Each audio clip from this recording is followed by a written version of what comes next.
livro dos Reis, capítulo 17, versículo de número 5, perdão. Primeiro livro dos Reis, capítulo de número 17, aleluia, versículo de número 5.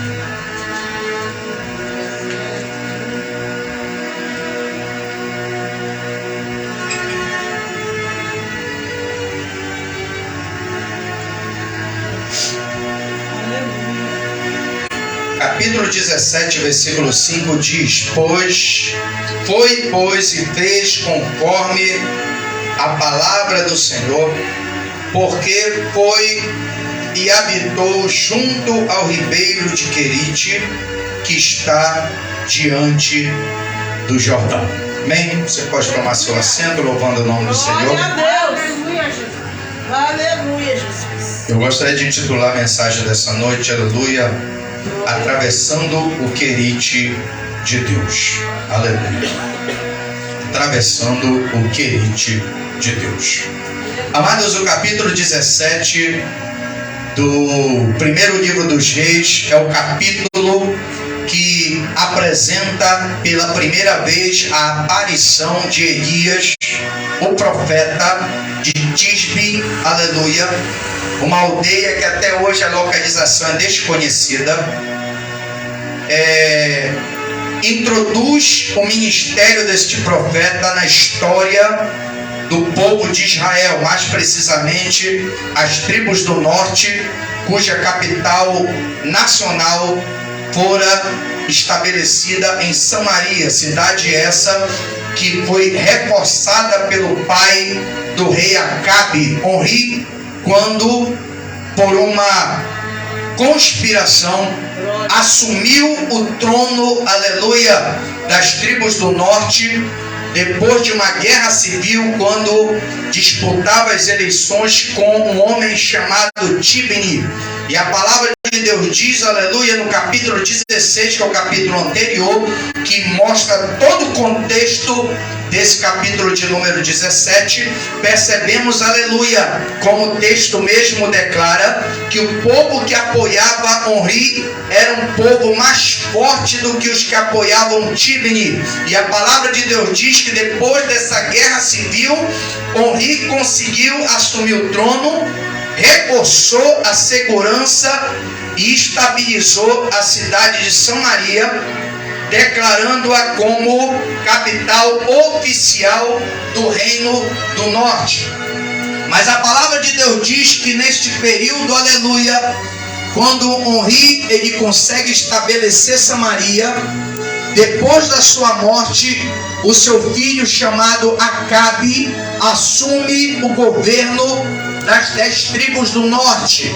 E a palavra de Deus diz, aleluia, que Acabe fez tudo o que era mal perante os olhos do Senhor.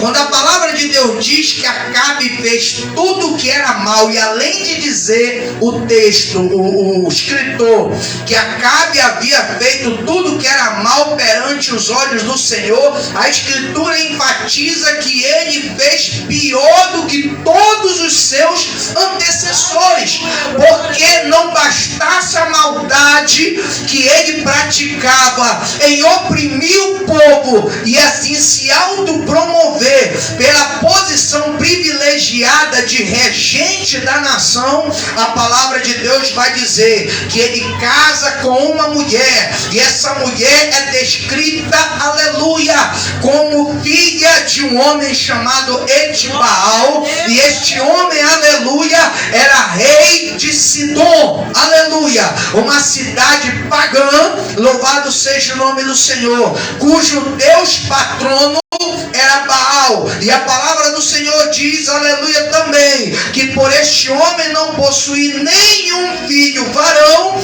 ele consagra a sua única filha, aleluia, para além de ser uma princesa, e sucessora no seu trono, estabelece-a também como uma sacerdotisa. E essa sacerdotisa ficou responsável por desenvolver a filosofia religiosa do Deus patrono desta terra, aleluia, chamada Sidom, chamado Baal.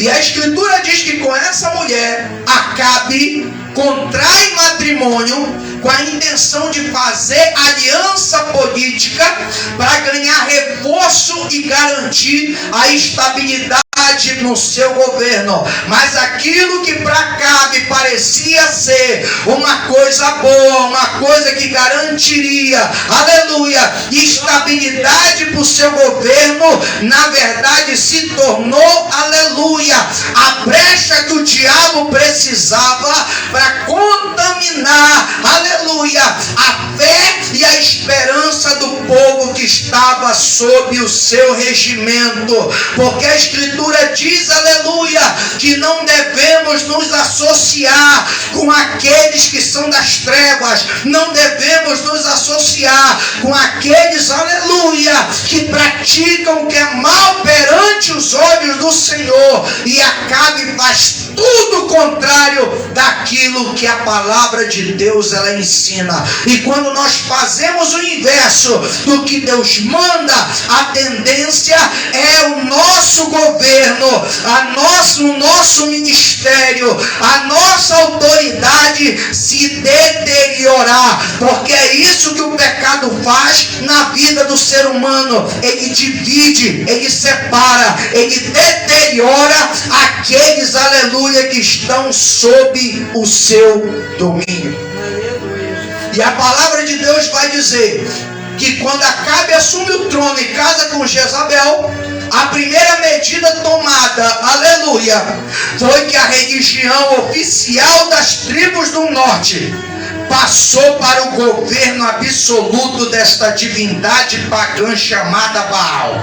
Isso quer dizer, ninguém tinha liberdade de adorar outro Deus, a não ser Baal. E aquele que se voltasse contra Baal, que se recusasse a adorar Baal, que renunciasse Baal, aleluia, além de banido do reino, era perseguido e executado. Louvado seja o nome do Senhor. Por isso que neste tempo, que foi um dos tempos mais negros da história da tribo do norte, em que a apostasia toma conta do cenário, os profetas que eram para defenderem a palavra de Deus e o nome do Senhor, eles começam a passar para o lado do governo de Jezabel, porque a palavra de Deus vai dizer, aleluia, que Elias, quando aparece no cenário, ele profetiza que durante 3 anos e meio não choveria sobre o reino do norte. Isso quer dizer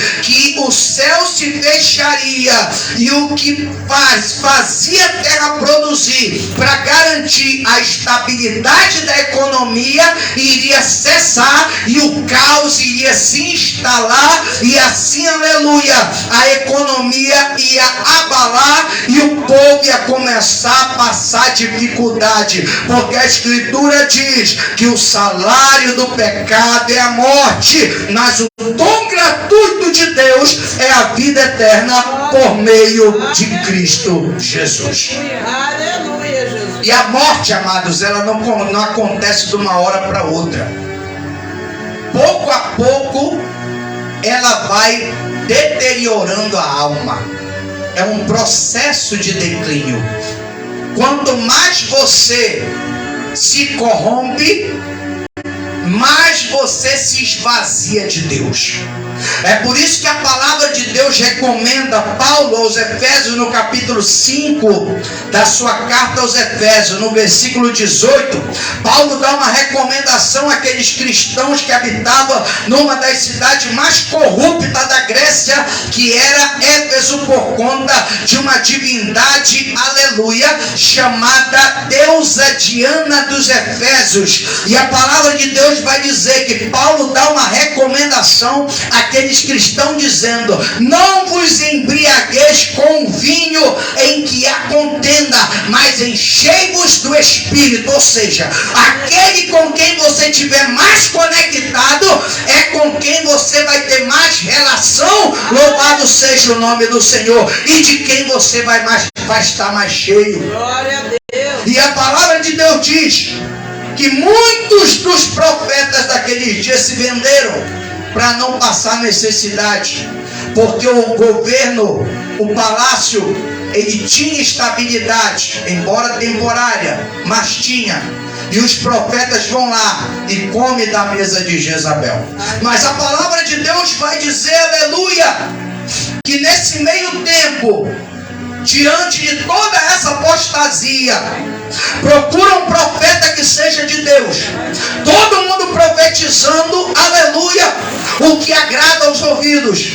Todos os profetas profetizando o que favorece Jezabel.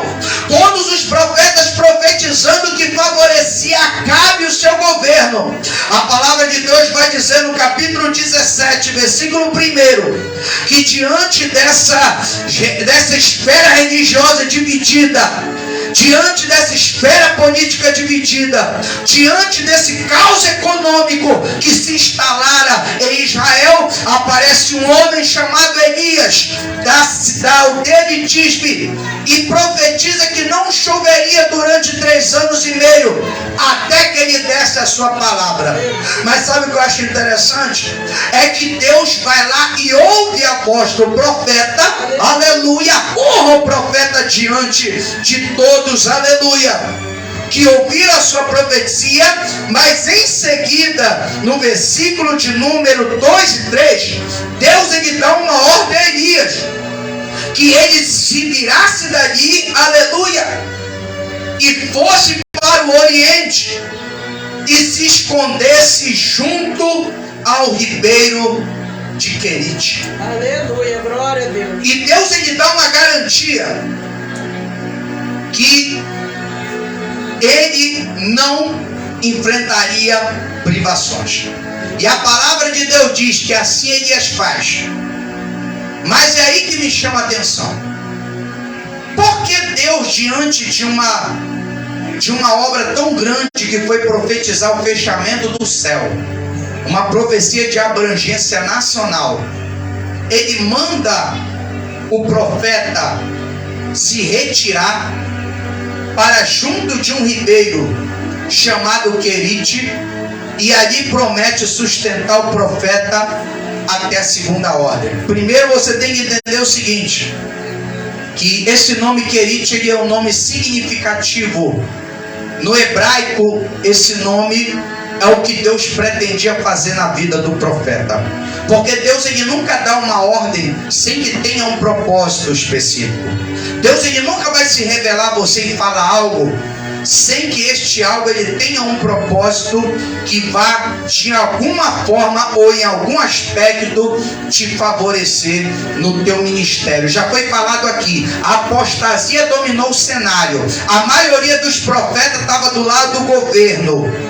Eles só falavam o que agradava a população, porque a população também estava corrompida.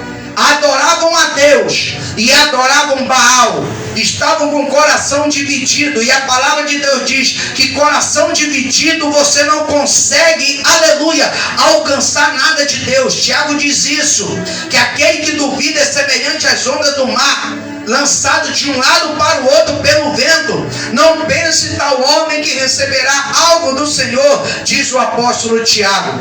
Mas a palavra de Deus diz que Elias, aleluia, foi enviado para o Querite, e a escritura vai dizer que ele fica ali durante um período de aproximadamente 6 meses, até que a água se esgote. Aleluia. Até que a água se esgote. Agora, o que significa esse Querite? Essa palavra Querite no hebraico significa cortar, colocar no tamanho certo. Aleluia. Por que Deus manda o profeta para um lugar cujo nome significa cortar? que quer dizer você aparar, nivelar, colocar no tamanho certo. Aleluia. Porque Deus sabe o tempo, a hora e as condições em que você está para ficar do jeito que Ele quer. Eu aprendo com esse texto, em primeiro lugar, a primeira coisa que me chama a atenção é que não é porque Deus te usa que você está do jeito que Deus quer.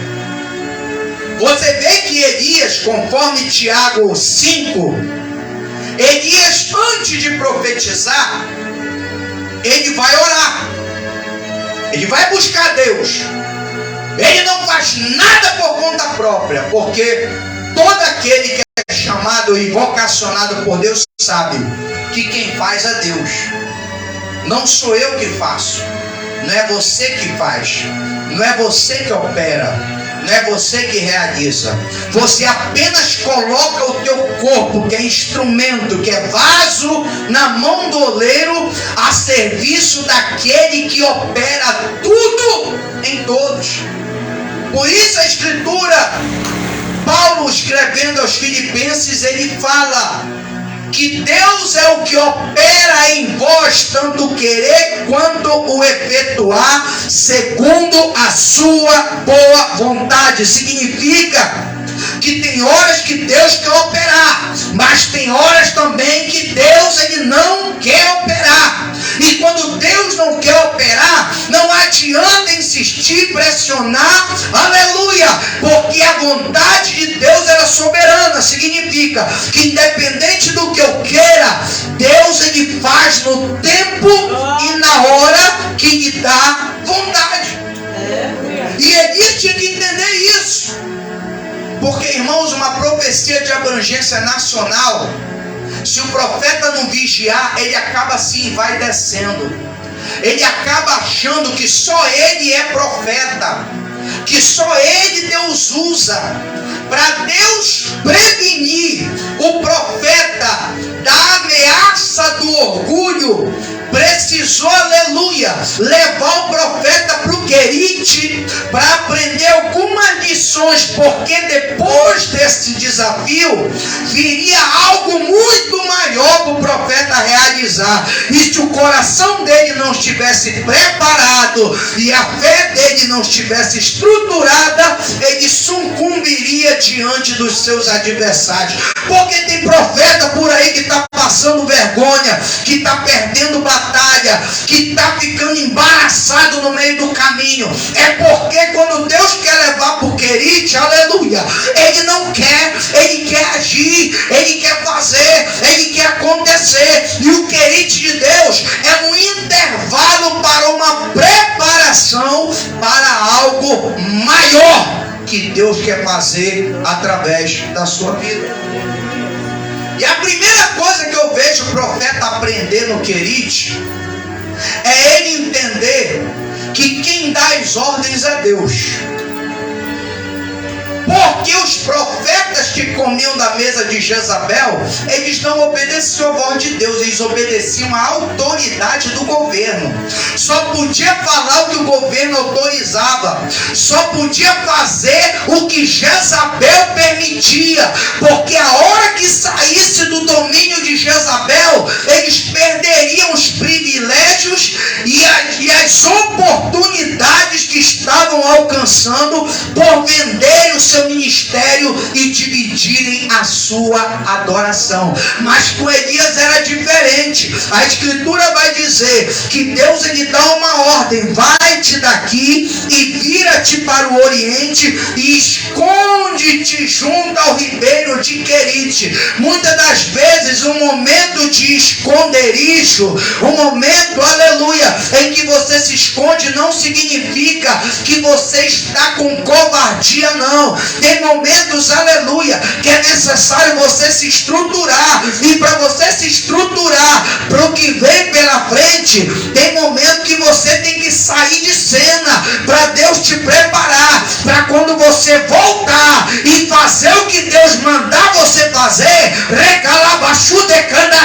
a glória desta segunda casa seja maior espera. Aleluia, glória a Deus. O problema de muita gente é que não tem aquele momento. Elias tinha que se conectar com Deus, tinha que entender que ele devia obediência à direção de Deus. Ele não podia fazer nada por conta própria.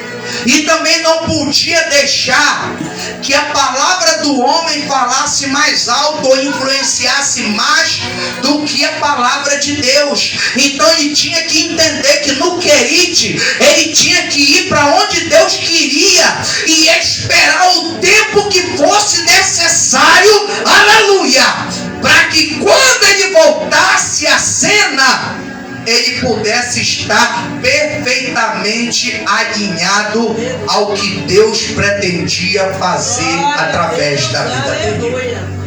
Aleluia. Deus manda ele se esconder no ribeiro, junto ao ribeiro,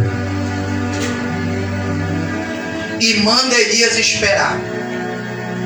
Sabe qual é o problema de muitos profetas hoje e da humanidade de forma geral?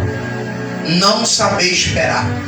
É tudo no seu tempo, é tudo na sua hora, é tudo do seu jeito.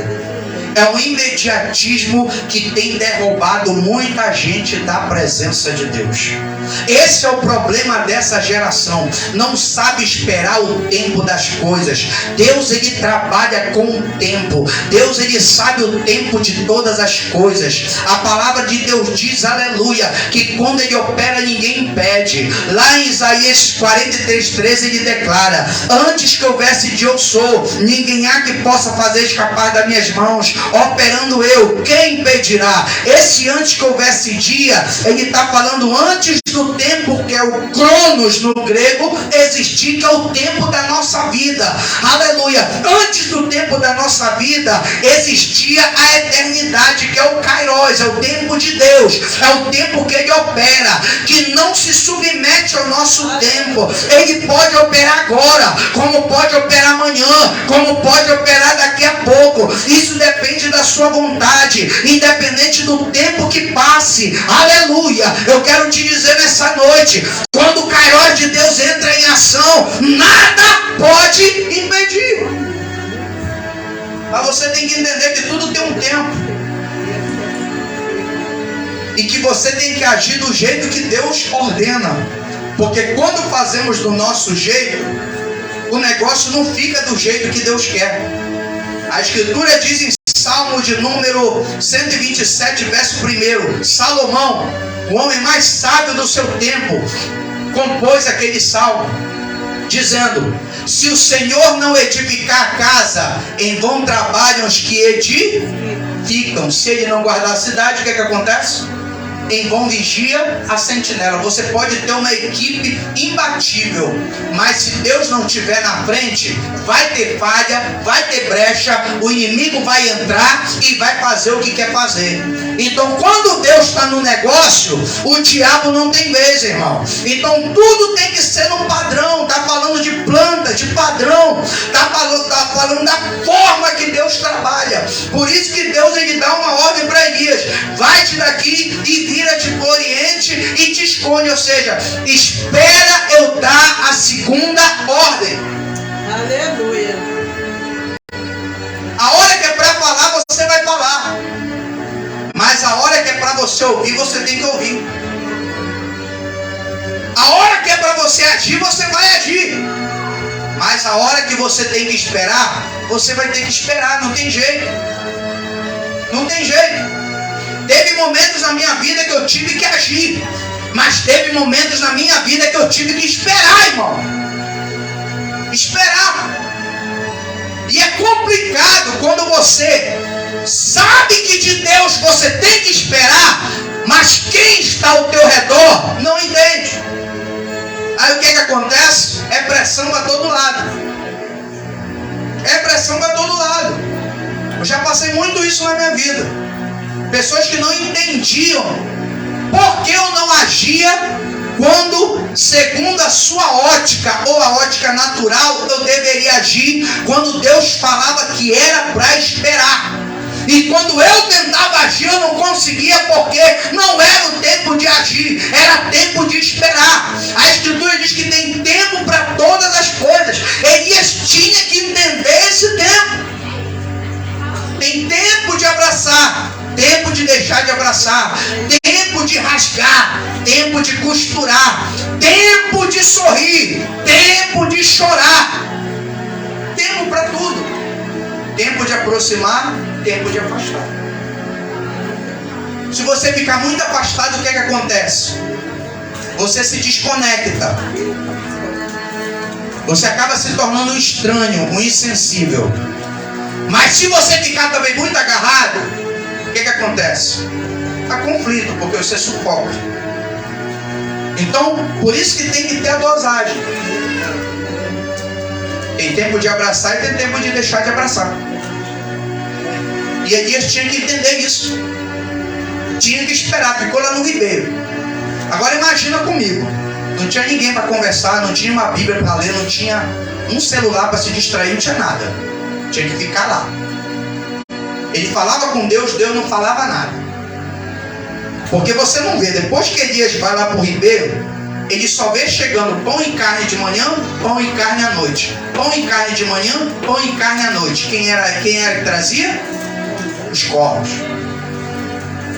Segunda coisa que ele tinha que aprender: que Deus alimenta do jeito que Ele quer e usa quem Ele quer. Deus, Ele não usa o nosso padrão para agir. Deus não usa o nosso jeito para agir. Deus, Ele usa o jeito dele. Quem menos você espera é que Deus vai usar para te abençoar no momento de crise, no momento de adversidade. Às vezes aquele que você achava que era o teu inimigo é aquele que Deus vai tocar e vai fazer com que ele, aleluia, entre com providência em teu favor para te socorrer no momento da adversidade. Porque corvos eram pássaros impuros que só comia carniça. Como é que Deus vai usar um bicho que não gosta de carne boa, fresca, para trazer alimento bom, para garantir o suprimento das necessidades de Elias? Só Deus mesmo, para mostrar que Ele não trabalha como o homem pensa. Não é do jeito que nós queremos, é do jeito que Ele quer. Muitas das vezes a gente quer trabalhar de um jeito, Deus, Ele quer fazer outra coisa diferente. Outra coisa diferente. Lembra da mulher samaritana? Quem diria que uma mulher que já teve 5 maridos e o que estava com ela naquele momento não era seu marido, já não queria saber mais nem de casar, só estava junta já porque a burocracia para separar era menor, era menos. Quem diria que uma mulher dessa, infamada, ninguém respeitava, se tornaria a primeira grande missionária da aldeia de Sicar, lá na terra de Samaria? Quem diria? Os discípulos não teriam coragem de fazer o que Jesus fez. Por quê? Porque havia uma barreira étnica. Os samaritanos não se davam com os judeus, mas Jesus chega lá e fala com aquela mulher, começa a conversar: me dá água. Ela: mas como tu sendo judeu pede para mim, uma samaritana, água? Ele falou: se tu soubesse com quem tu está falando e quem te pede essa água, tu me pediria, eu te daria água viva. Ah, Senhor, tu é maior que Jacó, nosso pai, que fez esse poço. Como é que tu vai tirar de lá? Me dá essa água, eu quero essa água aí. Aí ele começa a falar: eu vou te dar água, mas chama aqui teu marido. Eu não tenho marido. Ele fala: disseste bem que eu não tenho marido, porque tu já tivesse 5 e o que está contigo agora não é teu. Ela ficou abismada, porque ela não tinha falado a vida dela para Jesus. Mas Jesus vai direto ao ponto: se você beber dessa água, você vai voltar a ter sede, mas se beber da água que eu te der, em ti se fará uma fonte a jorrar para a vida eterna. Mas qual era a condição para beber dessa água? Se ajustar. Tem que confessar, tem que se arrepender. Vejo que tu és profeta. Ela na hora muda de assunto.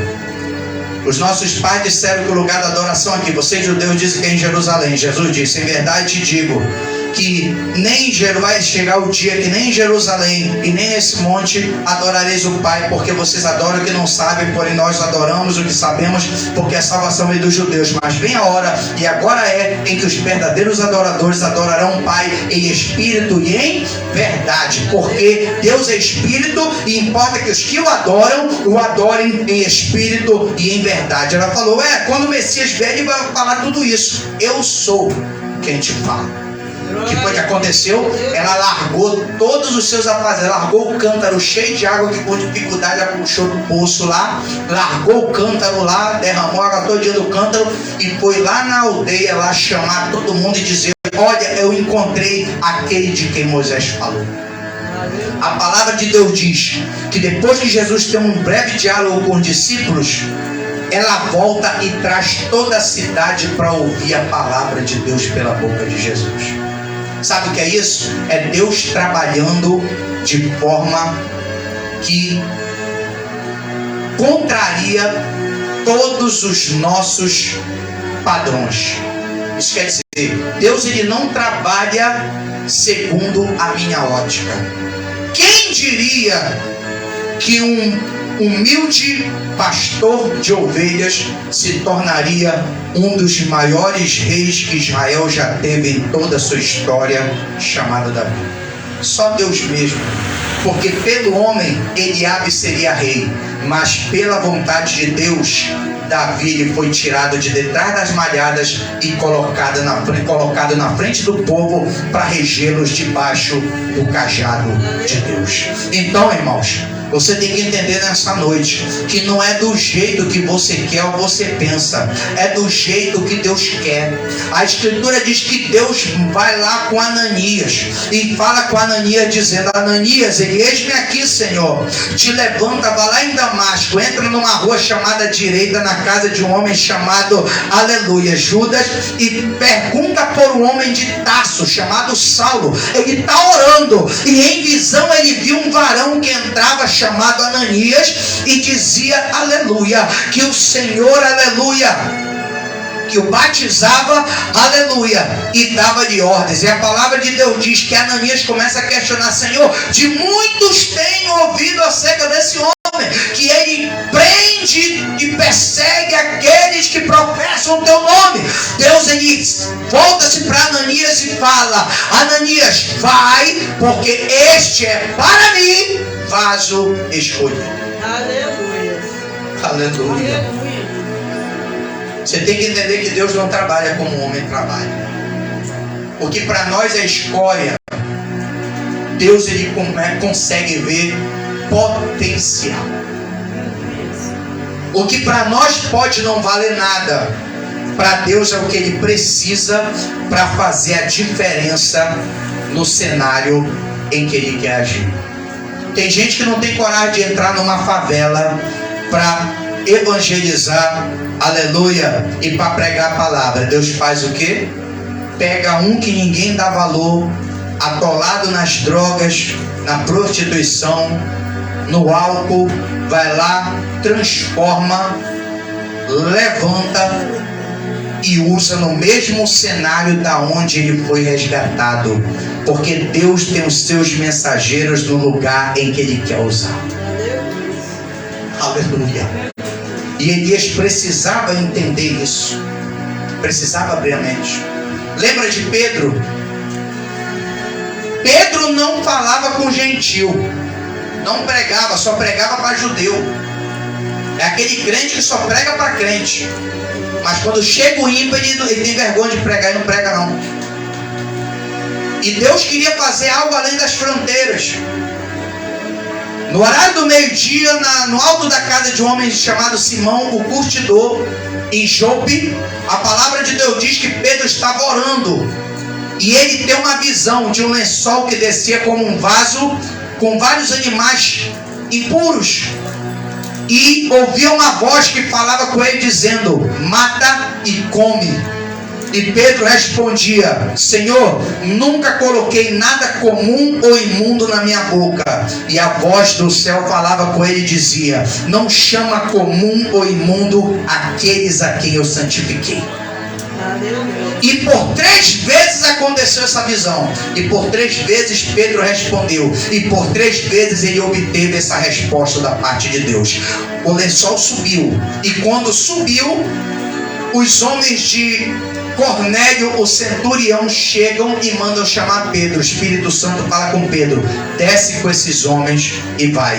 E a palavra de Deus diz: quando Pedro chega na casa de Cornélio, capítulo 10 de Atos dos Apóstolos, todos os amigos íntimos, familiares de Cornélio, aleluia, todos quantos, aleluia, conheciam o testemunho daquele centurião, estavam presentes na casa. Quando Pedro começa a pregar, ele entende o sentido da visão, que ele não poderia ou deveria fazer acepção de pessoas. Ele não poderia pregar apenas para aqueles que ele achava conveniente, mas ele deveria cumprir a grande comissão que diz: fazer discípulos de todas as nações. Aleluia.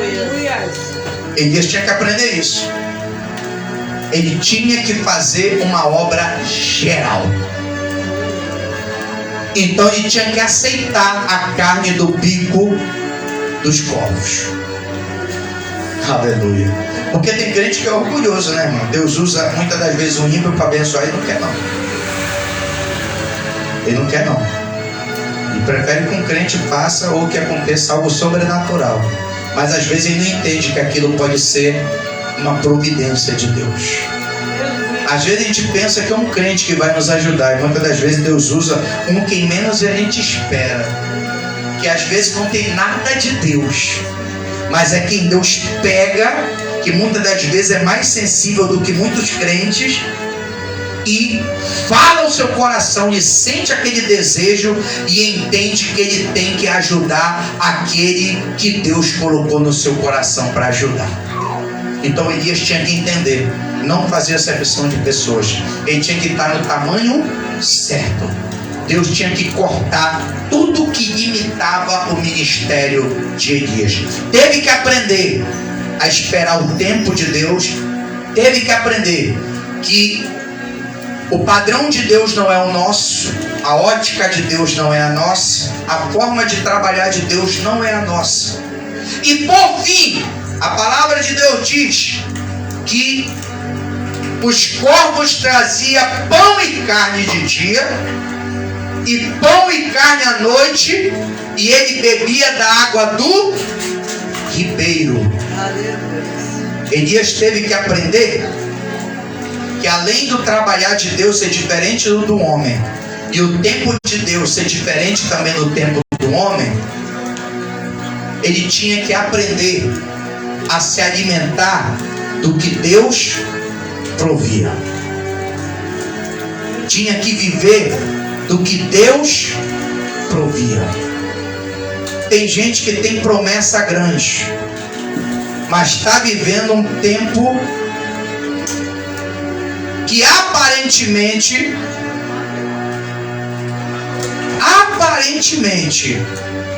não tem como chegar naquilo que Deus prometeu. Eu quero te dizer nessa noite, é a fidelidade das pequenas coisas que nos levam às grandes coisas que Deus tem preparado para a nossa vida. Por isso, se Deus está te dando apenas pão e carne, come pão e carne, porque amanhã Ele pode diversificar esse cardápio e pode te colocar numa posição que você, pelas suas condições, nunca imaginou alcançar da parte de Deus. Lembra de Davi?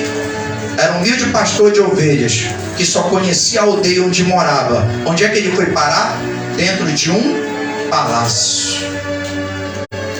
Mas como ele chegou no palácio? Ele deu carteirada? Chegou dizendo: olha, Deus me ungiu lá dentro da minha casa, agora eu sou rei e vocês têm que me respeitar. Foi desse jeito que ele chegou? Sabe como Davi chegou? Começou como marmiteiro.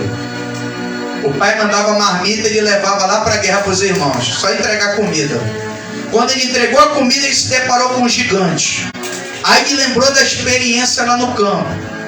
Se prontificou a lutar com o gigante, lutou e venceu. A palavra de Deus diz que o rei Saul o amou e o adotou e o promoveu a pajem de armas. O que é um pajem de armas? É o homem responsável pela manutenção do equipamento de proteção bélica e pelas armas de guerra do rei. Ele foi aprender a mexer em arma, porque para você ser guerreiro, para você ser rei, você tem que saber lutar. E para saber lutar, tem que aprender a usar arma, usar armadura. Guerreiro que não conhece armadura e não conhece arma, toma chumbo e não consegue permanecer. Tem muito guerreiro aí que está entrando em guerra sem o equipamento de proteção e a arma necessária para a vitória. Eu quero te dizer nessa noite, Deus nessas pequenas coisas está te preparando para grandes coisas. Então aproveita para aprender com Deus. Começa nesse pouquinho aí, porque se você se desenvolver nesse pouquinho, quando chegar as coisas grandes e elevadas de Deus, você vai tirar de letra. Aprendeu a usar armadura, aprendeu a manusear arma. A escritura diz que de pajem de armas, Davi foi promovido a capitão do exército. Começou a liderar as tropas, saídas e entradas militares. Saía para guerrear e voltava com troféu. Sabe o que é isso? Aleluia! Habilidade em guerra. Aleluia, Jesus. Mas não bastava só isso. Deus permitiu que o demônio que perseguia Saul colocasse esse homem no coração dele, porque Davi começou a ser elogiado demais. Porque assim, irmão, quando você começa a se destacar, infelizmente é difícil você esconder, porque a escritura diz: não se pode esconder uma cidade edificada sobre um monte. Assim as vossas obras brilhem diante dos homens, e o vosso Pai que está no céu seja glorificado por meio dessas obras. Então, quanto mais você se dedica, quanto mais você se empenha, quanto mais você se estrutura, automaticamente, aleluia, o teu aproveitamento, ele vai se manifestar. Aonde você entrar, você vai conseguir se desdobrar, você vai ser percebido e vai ser promovido para a glória de Deus. Por isso que Paulo declara a Timóteo: procura apresentar-te a Deus aprovado, como obreiro que não tem do que se envergonhar, que maneja bem a palavra da verdade. O que é ser aprovado? É você aprender a passar por tudo, sabendo que tudo é um processo de ascensão para que você alcance o alto padrão de Deus e as suas promessas, que são grandes. Amém, amados? Então você tem que se preparar. Elias teve que aprender, porque depois do que aconteceu, Davi foi perseguido, teve que liderar uma turma de atribulado. Capítulo 22 de 1 Samuel. Escondeu-se na caverna de Adulão. 400 homens, além da sua família que outrora tinha rejeitado ele, foram se esconder debaixo das asas de Davi. E a palavra de Deus diz e caracteriza esses homens: homens endividados, homens atribulados, homens aflitos e perseguidos, homens que a sociedade largou a margem, só marginal, só gente fora do padrão da sociedade. A palavra de Deus diz que Davi não fugiu da responsabilidade, mas fez-se chefe deles, porque quem tem espírito e capacidade de liderança, independente de quem esteja sob a sua direção, ele consegue liderar e coordenar, porque está no sangue, irmão. Sabe no que eles se transformaram? Nos valentes de Davi. Os valentes de Davi. Quem eram os valentes de Davi? A tropa de elite do seu governo. Eu quero te dizer nessa noite: enfrenta esse tempo ruim, porque é nesse tempo ruim, esse tempo de prova, esse tempo de dificuldade, é que vai te dar carcaça para você enfrentar os grandes desafios que vêm pela frente. E quando você enfrentar, quem não estiver no mesmo nível vai ficar para trás, mas você vai permanecer, porque a tua estrutura está preparada para o tempo que vem aí pela frente, que Deus está te preparando. Amém, amados? Ponha-se de pé nessa noite. Isso é querite. O querite de Deus tira todo o mimimi do crente. Tem aquele crente que só gosta de frequentar lugares badalados, só gosta de pregar em catedral, só gosta de se vestir do bom e do melhor, calçar, vestir. Aí Deus manda pro querite. Aí vai pregar em varandinha, vai pregar em corredores, vai pregar em vielas, favelas. E assim ele vai aprendendo que nem tudo, aleluia, é só monte. Tem que passar pelo vale, porque é o vale que dá estrutura para o crente ficar de pé no dia mal. Irmão, o dia mal não vem só para ímpio, não. O dia mal vem para ímpio e vem para crente. Por isso que Paulo diz: revestivos de toda a armadura de Deus, para que possais suportar o dia mal. E depois de fazer tudo isso, permanecer firme. Porque tem gente que não fica firme. Por quê? Porque não ajustou a armadura, não aproveitou o tempo que Deus deu para preparação. E por isso que Deus está enviando por medida. Porque quando chegar a bênção sem medida, a bênção não vai te tirar da presença de Deus e se tornar maldição na tua vida. Amém, irmãos? Então entenda o querite de Deus. Ele quer te deixar no tamanho certo. O tamanho certo seu pode não ser o tamanho certo meu. Então isso você tem que entender também. Por isso que cada um tem um nível de fé e cada um tem uma prova que Deus permite que não seja acima da tua capacidade de suporte. Talvez o que eu esteja passando, para mim, pode ser algo grande, para você não. E assim sucessivamente.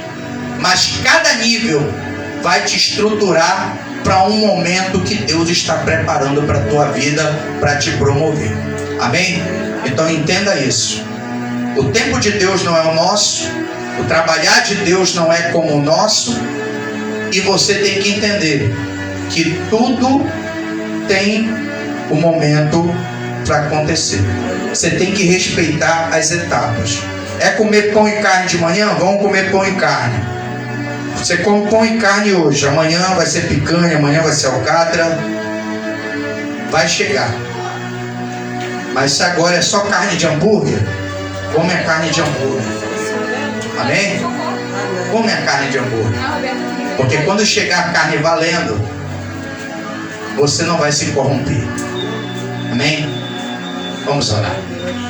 Deus, eis aí o teu povo, eis aí a tua igreja. Estamos findando mais um ano, Senhor, na tua presença. Deus, eu quero te pedir nesta noite que o teu Espírito Santo venha trabalhar de forma poderosa na vida dos teus filhos, e que a tua igreja entenda que a obediência a Deus é inegociável. Porque o segredo da vitória de Elias foi saber se submeter ao tempo de Deus, ao trabalhar de Deus e à estrutura que ele recebeu da parte de Deus. Então, Senhor, seja conosco, nos abençoa, e que o Senhor possa nos preparar para os desafios, ó Deus, que virão pela frente. Porque o nosso objetivo nesse ano de 2023 é te glorificar com a nossa vida.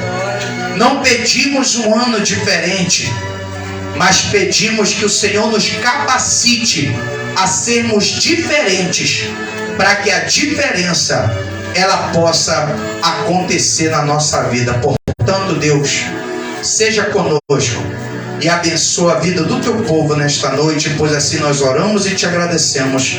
Em nome de Jesus. Amém e graças a Deus. Amém, amados? Então, finda-se mais um dia na presença do Senhor, que você possa ficar com essa palavra. 1 Reis 17:5, o querite de Deus.